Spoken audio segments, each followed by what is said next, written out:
Mudou alguma coisa? Não, né? Ainda não, agora sim. Agora sim. Vocês estão conseguindo ver meus slides? Depression, anxiety, stress. Ah, legal. Valeu. Ai, caramba, agora vocês sumiram. Calma aí. Em cima, cara. Ah, Luiz Felipe e demais colegas, só antes de tu começares, Luiz Felipe, nós temos feito gravações de todas as nossas reuniões, tá? Que o Wanderson tem organizado isso no... Wanderson, fala aí. E aí precisamos da licença de vocês, né? Se vocês permitem que a gente faça essas gravações, né? tá legal. Eu até imaginei que já tivesse sido dito, né? Porque eu cheguei um pouquinho tarde. A gente está jogando todas as gravações das apresentações e de algumas aulas lá no canal do YouTube, que é o canal relacionado ao laboratório de medidas. Então, se vocês não se importarem, seus rostos e suas palavras estarão sendo gravados. Tá ok? Tá legal. Depois eu cobro direitos autorais aí, direitos de imagem, né? Boa. O Hernandes. Ô, Wanderson, vê se você consegue me ajudar. Vocês conseguem ver o meu slide agora normalmente? Se eu passo, se eu volto, vocês conseguem ver tudo? Não, agora não, porque Não. você tem que compartilhar a tela. E no share. Eu fiz isso, não sei porque.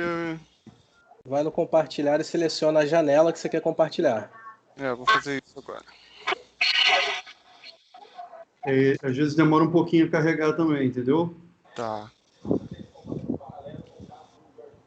Fiz de novo. Quando se aparecer alguma coisa aí pra vocês me avisam. Agora apareceu. Foi, né? Tá bom. Eu não sei como é que eu faço para ver o slide e vocês ao mesmo tempo, mas eu acho que eu tentei mexer em alguma coisa e saiu da apresentação. Então eu acho que eu vou deixar só na apresentação e depois eu volto. Porque eu tô com medo de tentar ver vocês e a apresentação ao mesmo tempo e ferrar, inclusive, a apresentação. Enfim. Vamos lá, qualquer coisa vocês falam, que eu estou ouvindo vocês. Agradecer ao Hernandes pelo convite, né? Como ele falou, eu sou doutorando com a professora Eliane Falcone e no primeiro ano de doutorado, uma das limitações que eu tinha era justamente na área psicométrica, né? Então, minha primeira tentativa para aprender um pouco mais sobre isso foi fazendo as duas disciplinas que o Hernandes oferece lá no PPGPS. E quando terminei a segunda disciplina, eu com certeza já tinha muito mais conhecimento do que eu tinha antes, mas ainda não me sentia seguro para continuar sozinho, né? A professora Eliane, como o Hernandes falou, ela tem um profundo conhecimento clínico e teórico e conceitual, né, sobre o que eu estou estudando, mas não é psicometrista. Então, a saída que a gente arrumou foi convidar o Hernandes para essa dupla, né? Para essa dupla virar um trio, e o Hernandes, então, muito cortês e sempre disponível, aceitou me co-orientar, e desde então a gente tem feito esse trabalho em parceria, né? O tema do meu doutorado é perfeccionismo, depressão, ansiedade e estresse. Então, qual é a relação entre o perfeccionismo e esses estados emocionais negativos, né? E qual o papel mediador da autocompaixão? E esse estudo que eu vou apresentar para vocês hoje é o primeiro do doutorado. Eu estou tentando escrever cada capítulo da tese em formato de artigo e ir submetendo à medida que esses capítulos ficam prontos, né? E a gente escolheu esse instrumento para acessar a afetividade negativa, mas à medida que a gente foi utilizando e revisando a literatura, a gente viu que tinha um gap que era relacionado à estrutura fatorial desse instrumento, né? Então a gente vai ver mais à frente, e aí, aproveitando essa limitação, né, essa lacuna na literatura, a gente, então, deu uma pausa nos estudos relacionados propriamente dito ao perfeccionismo e focou, em primeiro lugar, na estrutura latente, nas propriedades psicométricas da DAS-21. Né? Então, vou apresentar rapidamente para vocês, né, quais são as variáveis que essa escala mensura. Então, a depressão, que é uma síndrome psicológica, né, cujos sinais e sintomas podem ser divididos em 4 aspectos principais, né, cognitivos, como autoavaliação negativa, pessimismo, aspecto afetivo, como humor deprimido, redução da satisfação, aspecto físico, como perda de apetite, perturbação do sono, né? Motivacional também, como paralisia da vontade e retraimento, né? Existe uma série de estudos em psicologia evolucionista, propriamente dita, né, que vai estudar uma função adaptativa da depressão para a sobrevivência da espécie humana, né? Então, principalmente o Paul Gilbert, que é um psicólogo evolucionista, né, criador da terapia focada na compaixão, ele vai falar muito sobre isso em relação a filhotes com maior tendências depressivas e filhotes com menores tendências depressivas. Então, os filhotes, né, na natureza, na selva, digamos assim, com uma maior... Todos os filhotes eles vão experimentar um estado mais estressante, mais ansioso, quando ele é separado da figura de cuidado, né? Sejam os pais ou os cuidadores responsáveis por ele. Então ele vai chorar, vai chamar pelos pais, e isso faz com que ele fique muito vulnerável ao ataque de predadores. Então os filhotes que têm uma tendência a experimentar mais sintomas depressivos, eles vão ciclar de um estado estressante para um estado depressivo, e ao invés de gritar e chorar, depois de um tempo eles vão se retrair, né, e vão voltar lá para o fundo da caverna, para o fundo da toca, o que faz com que eles tenham maior probabilidade de sobreviver do que os filhotes que continuam apresentando respostas estressantes, né, chorando, fazendo barulhos para tentar chamar esses pais de volta. Esses vão estar muito mais expostos aos perigos, né? Então, evolutivamente, o estado depressivo ele teve uma função e por isso que ele permanece até hoje, mas hoje a gente sabe que ele pode trazer muitos prejuízos, né, para o ser humano, como redução da funcionalidade, insatisfação conjugal, ansiedade comórbida e pensamentos e comportamentos suicidas, né? Então a gente vê que a ansiedade é um estado emocional negativo muito relacionado, muito comórbido à depressão, né? E esse estado emocional ele está orientado para possíveis ameaças no futuro. A gente vai falar um pouquinho do estresse depois, que também está muito relacionado à ansiedade, mas a ansiedade é um estado emocional muito característico do ser humano, que possui, né, um cérebro novo, digamos assim, em comparação com esse cérebro mais antigo, compartilhado com a maioria dos mamíferos, principalmente, que vai antever uma possível ameaça. Então, quando a zebra encontra o leão e foge do leão, e esse leão vai embora, essa zebra vai ativar um estado de tranquilização, né, e vai conseguir voltar a se alimentar, vai tocar a vida dela tranquilamente. O ser humano ele tem essa capacidade de imaginar, de raciocinar, de pensar.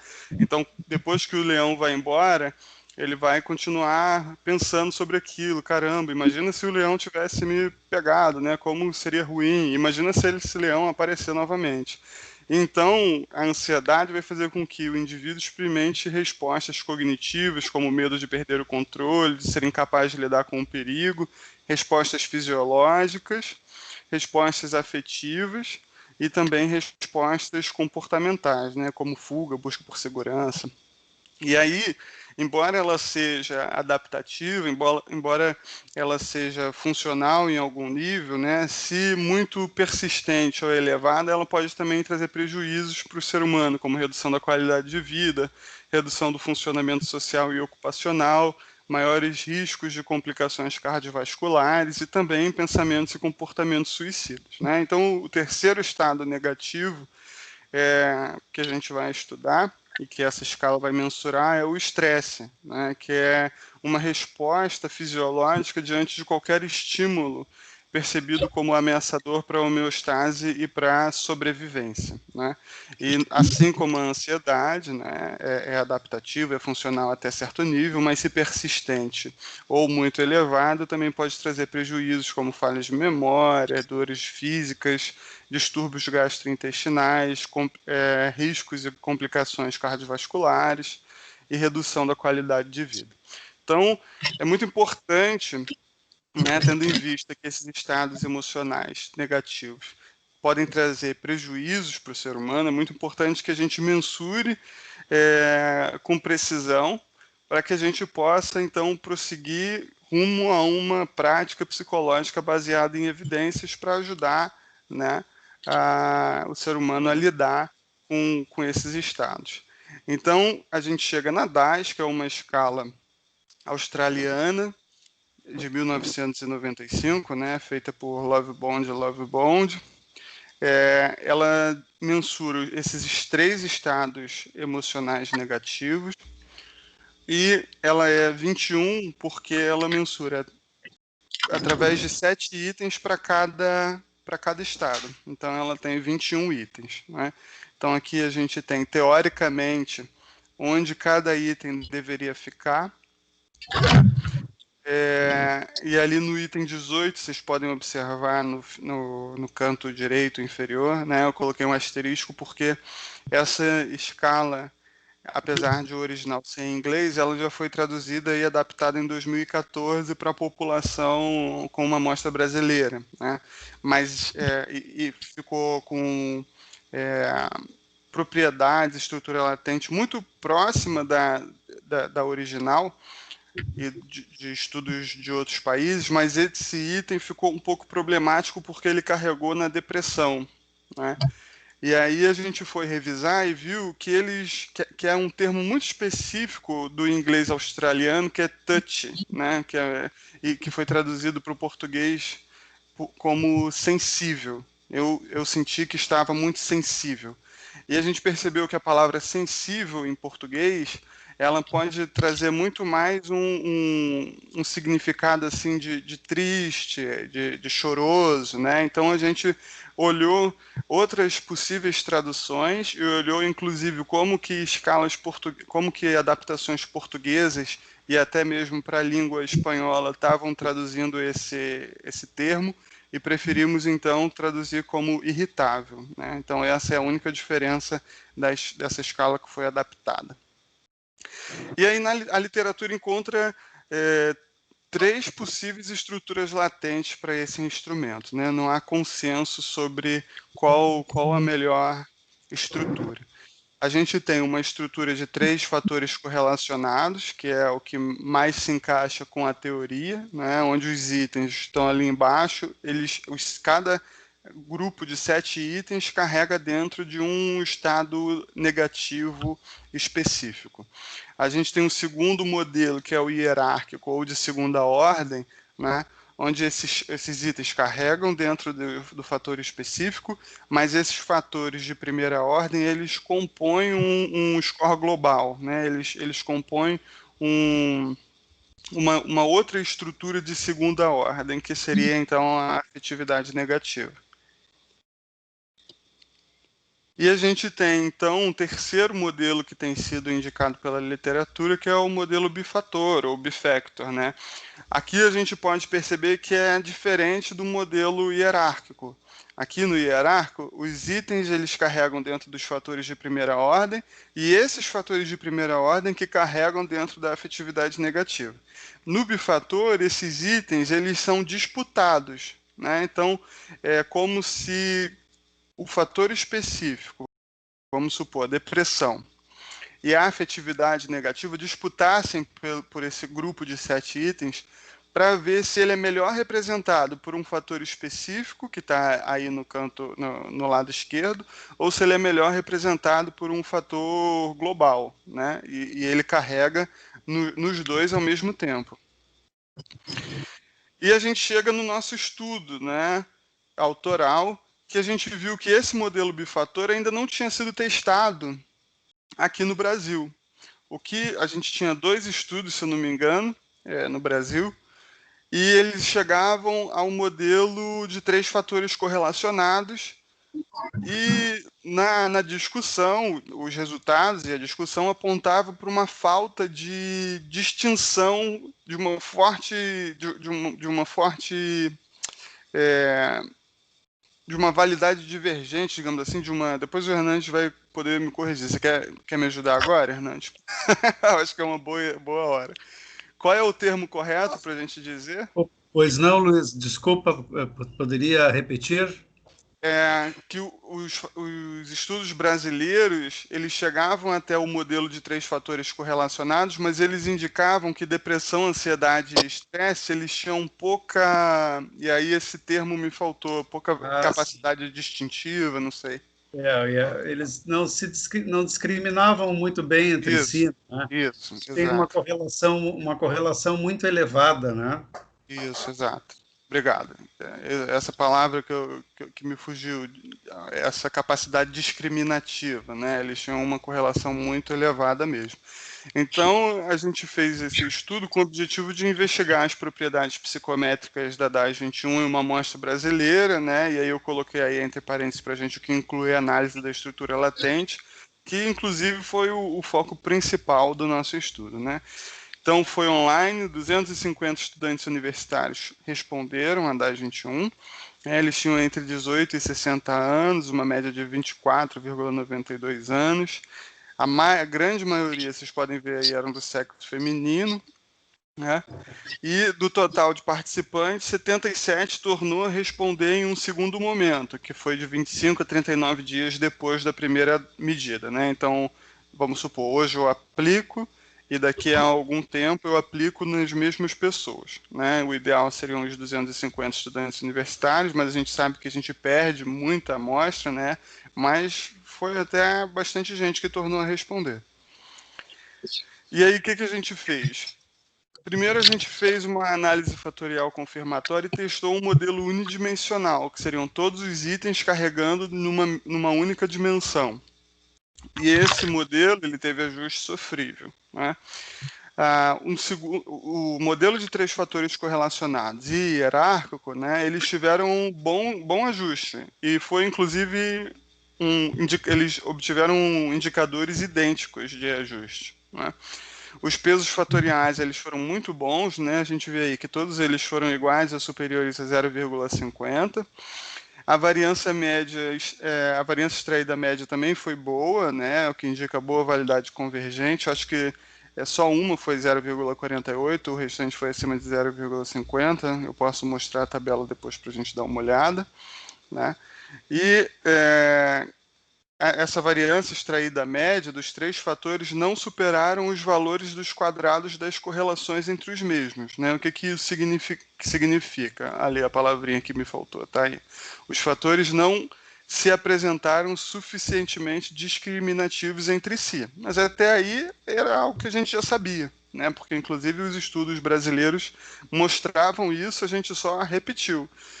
Chegou aí, os outros estudos pararam. A gente seguiu, então, porque a gente viu que isso justificava a análise, então, de um modelo bifator.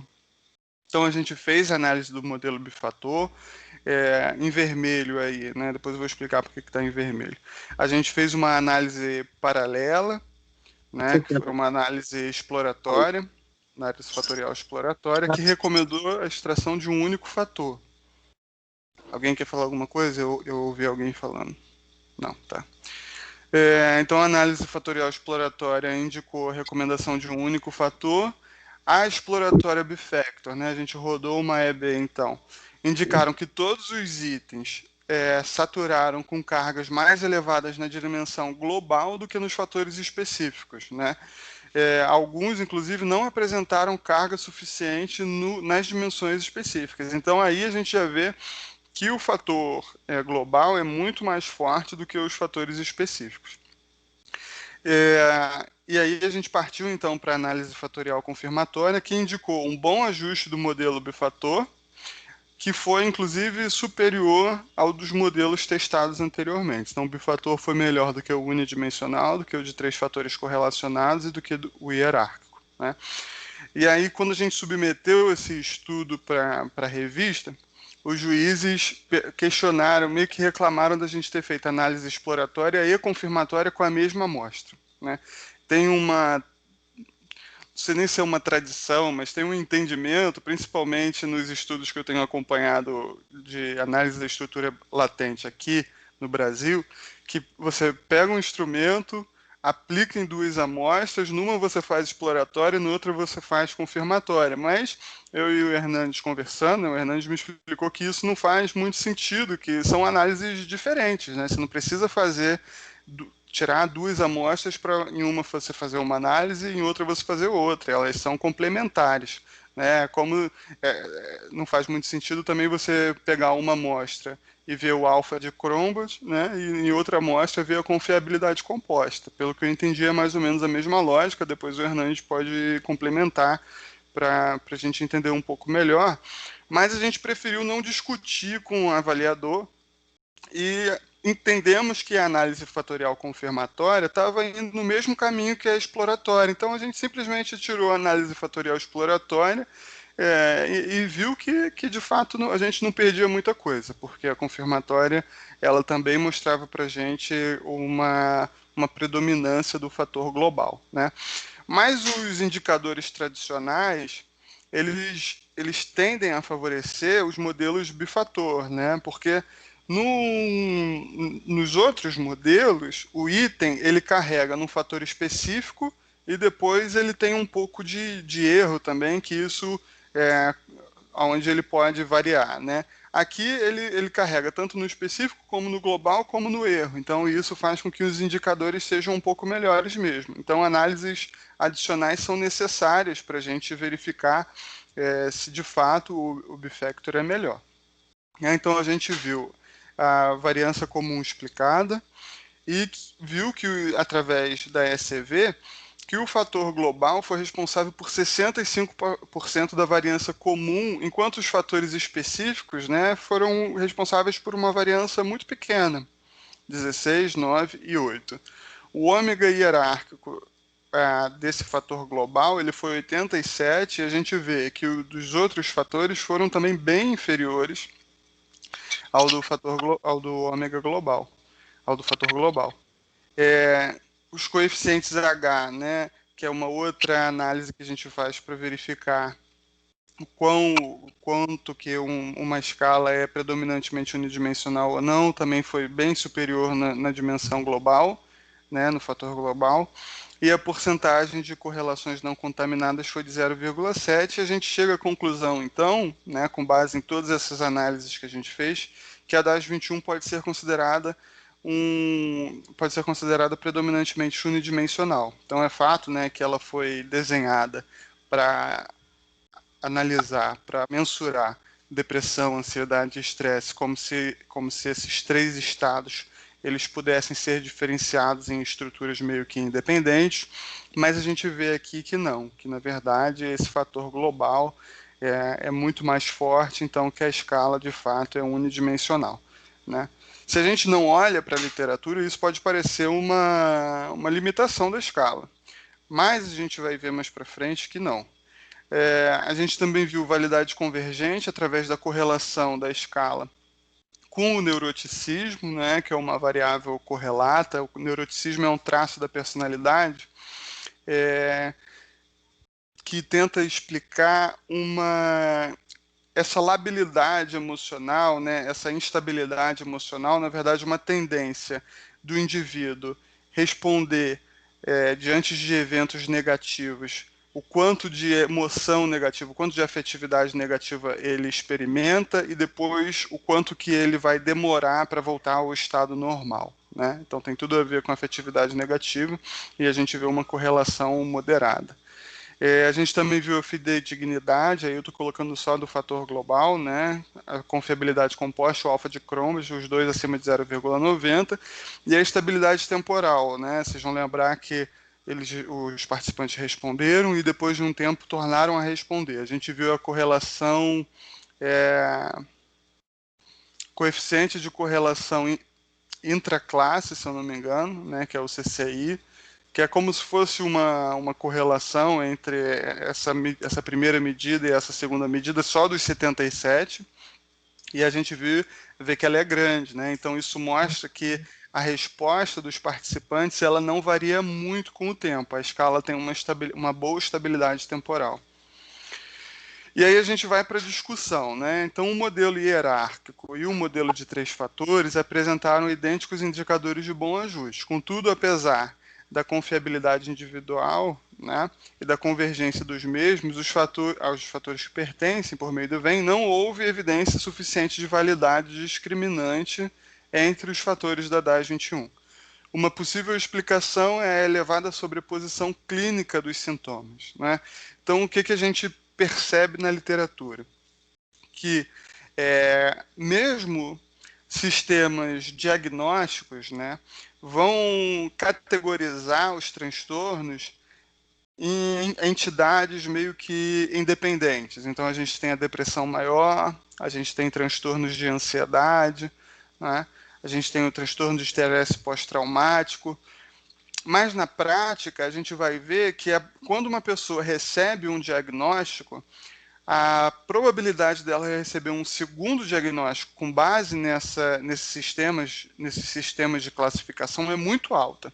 Então, a comorbidade, né, que é a presença de duas condições, ela é muito alta. A comorbidade é mais a regra do que a exceção. Então, a literatura já vem questionando muito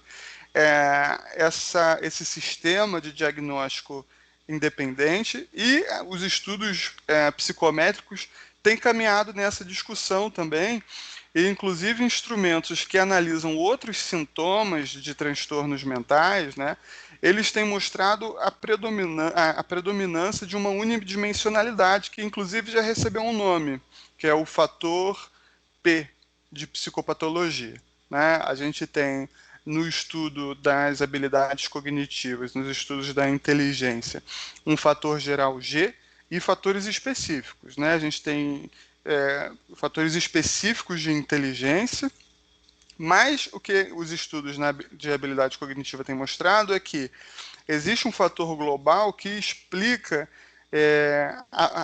o desempenho, digamos assim, do participante ou do indivíduo em todos esses fatores específicos. Então, parece que existe a mesma coisa, acontece a mesma coisa em relação aos sintomas psicopatológicos, né? O que isso pode mostrar, né? Isso pode mostrar que os transtornos mentais eles têm semelhanças em sua etiologia, sugerindo que eles emergem, né, de disposições psicossociais e que eles têm diáteses ou disposições psicossociais e biogenéticas compartilhadas, o que justificaria a presença de um fator global. Então, esses estudos vão mostrar para a gente não somente que a DAS é melhor então você somar e encontrar um score global, um score único, mas isso vai ter um impacto também na clínica, né? Porque hoje o padrão, né, o modelo hegemônico de tratamento, de intervenções em saúde mental, principalmente psicoterapias, né, são protocolos específicos. Então, existe um protocolo específico para depressão maior, um protocolo específico para transtorno de ansiedade generalizada, e a gente já tem começado, então, a partir dessa discussão, e principalmente de estudos psicométricos, a mudar de paradigma de protocolos específicos para protocolos transdiagnósticos. O que é isso? Protocolos que são capazes não somente de tratar a depressão maior, mas que focam em fatores transdiagnósticos. São mecanismos comuns à depressão, à ansiedade, ao estresse e assim por diante, né? Inclusive, existem alguns autores que defendem, né, ou na verdade que sugerem que pesquisas futuras verifiquem a eficácia de um modelo de tratamento no qual a primeira linha de intervenção é transdiagnóstica, né? Eles acreditam, então, que esse tratamento vai ser muito eficaz para a redução de uma gama de sintomas e que pessoas que passarem por esse tratamento e não apresentarem melhoras suficientes para não mais serem diagnosticados com transtorno mental, né, que continuarem com altos sintomas e sinais psicopatológicos, que aí sim, essas poucas pessoas que não melhorarem, que elas sejam encaminhadas para tratamentos focados em condições específicas, né? O estudo tem algumas limitações, entre elas a amostragem, que é não probabilística e composta exclusivamente por estudantes universitários, na maioria do sexo feminino, né? Então, quando a gente for realizar, isso não vai ser possível, é necessário que estudos futuros investiguem a validade da DAS 21 em amostras mais abrangentes e com características diferentes, né? Então a gente sugere adultos com baixa escolaridade, idosos e principalmente amostras clínicas, né? Porque a gente está fazendo isso com amostras não clínicas, com amostras da comunidade, mas pessoas que já foram diagnosticadas com alguma condição psicopatológica, né? Como que a DAS 21 vai se comportar, como que vai ser a estrutura latente da DAS 21 nessas amostras. E aí também, né, uma outra limitação é que a DAS 21, apesar de mensurar esses sintomas de afetividade negativa, ela não se destina a ser um instrumento diagnóstico. Ela não foi construída com base no CID nem com base no DSM, que são os dois grandes sistemas diagnósticos que a gente tem hoje para saúde mental, né? Então, quando a pessoa responde, no final, a gente não pode fazer um diagnóstico dessa pessoa, são simplesmente, a DAS 21 é simplesmente um instrumento de rastreio, né? Mas a gente acredita que, apesar dessas limitações, né, o nosso estudo, as evidências de validade geradas pelo nosso estudo representam uma contribuição para o avanço na da afetividade negativa em investigações brasileiras, né? Aí eu coloquei as referências, depois eu posso compartilhar essa apresentação com vocês e vocês vão ter acesso a elas. E é isso. Deixa eu ver se eu consigo sair aqui. Aí, não sei se vale a pena, deixa eu mostrar para vocês como que é o artigo. Você acha que é interessante, Hernandes? Eu estou com o manuscrito aberto aqui. Fica à vontade, Luiz Felipe. Legal. Deixa eu ver se eu consigo.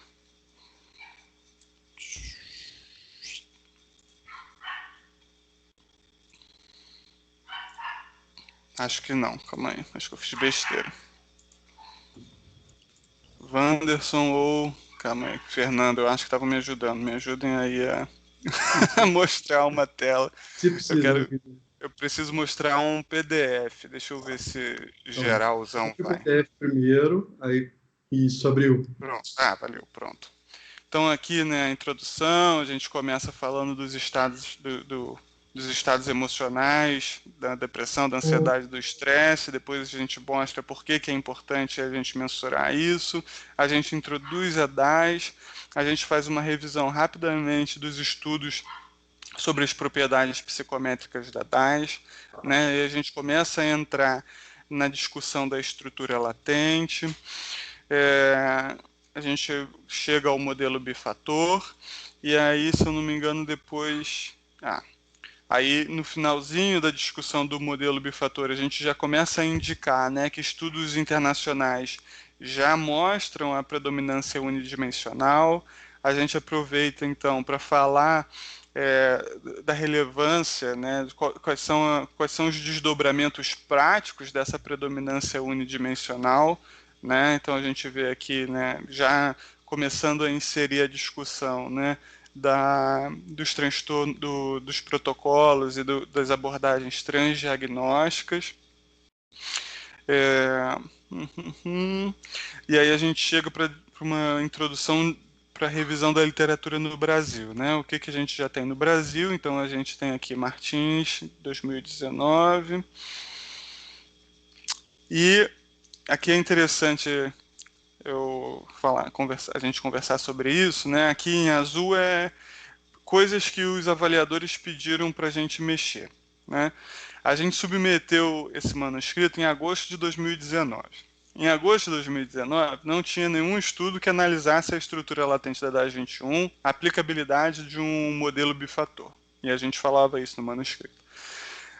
Voltou para a revisão em dezembro de 2019, a gente fez as revisões e devolveu, por ironia do destino, né, por um azar nosso, mas uma coisa completamente natural, em janeiro de 2020, Zanon e colegas publicam um estudo incrível sobre a estrutura latente da DAI-21, se eu não me engano, com amostras de 8 países, inclusive com a amostra do Brasil, e eles testam um modelo bifator, fazem praticamente a mesma coisa que a gente fez aqui, e o revisor, se eu não me engano, voltou em março ou em junho, entre março e junho.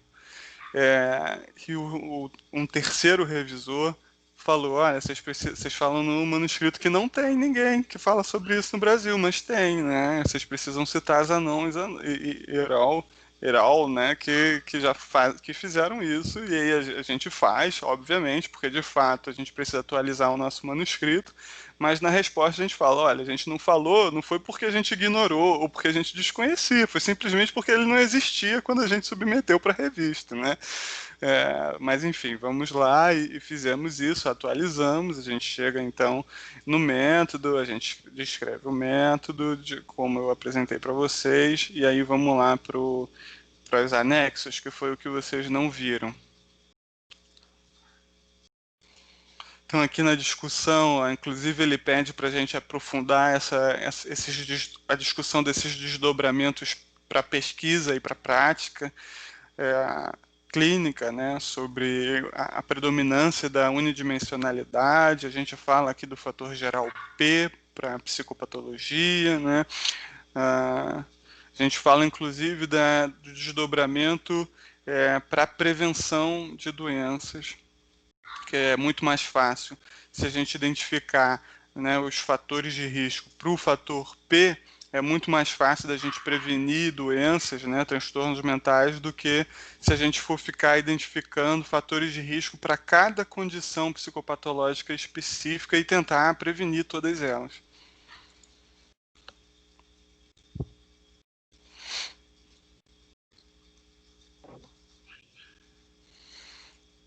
Então a gente tem a primeira tabela, né, que são os ajustes do modelo. A gente bota aqui os estudos internacionais, né, os indicadores que eles encontram, a gente coloca o do Zanon,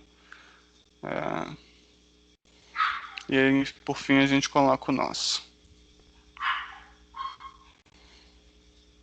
E aqui todos aqueles indicadores que a gente viu, né, confiabilidade composta, alfa de Crombas, né, aqui aquilo que eu falei para vocês, né, da variância média extraída. Só um foi 0,48, o ideal é que fique acima de 0,50, né. Aqui é do fator global, né, a estabilidade temporal do fator global e dos fatores específicos, embora a gente tenha visto que os fatores específicos não são muito, não são capazes de explicar toda essa variância, essa variabilidade. E aqui a gente bota as cargas, né? Então aqui esse é o modelo unidimensional e aqui estão os itens, né? Aqui é a carga de cada um desses itens no fator global, e aqui desse lado a gente tem os erros, né? Aqui o modelo de 3 fatores correlacionados, olha a correlação entre esses fatores, né? São muito elevadas, né? São 0,76, isso isso mostra que eles estão muito relacionados. Aqui os itens, né, a carga desses itens dentro de cada fator específico, e aqui do outro lado o erro, e a gente vai chegar então no modelo hierárquico aqui à esquerda, e à direita, né, um modelo bifactor ou bifator, com os itens sendo disputados pelos fatores específicos e pelo fator global. Acho que era isso.